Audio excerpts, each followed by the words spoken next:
Hello, আসসালামু আলাইকুম everyone. সবাই কেমন আছেন? চলে আসলাম ট্রিটমেন্ট নিয়ে। আর আপুর চুলে আগে রিবন্ডিং করা ছিল, কালারও আছে। তো আমরা এই চুলে কিন্তু আজকে ট্রিটমেন্টটা করব। আপু আসছে অনেক দূর থেকে, সেই বরিশাল থেকে আসছে। আমি নাকি আপুর বোনকে এর আগে ট্রিটমেন্ট করেছি। আপু এসে বলছে আমাকে যে আমার বোনকে আপনি ট্রিটমেন্ট করেছেন 1.5 বছর আগে, তার জন্য আমি আপনার এখানে চলে আসছি ট্রিটমেন্টের জন্য। আমি বললাম যে 1.5 বছর তো আসলে আপু ট্রিটমেন্ট থাকে না, থাকে তো 1 বছর ওমেগা ট্রিটমেন্টটা।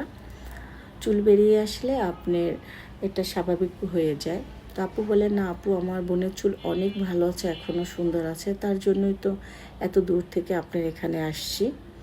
তো যাই হোক, এই যে ফাইনাল রেজাল্টটা খুবই সুন্দর হয়েছে। আপু এখন চলে যাবে বরিশাল। তো সবাই ভালো থাকবেন, সুস্থ থাকবেন। আল্লাহ হাফেজ।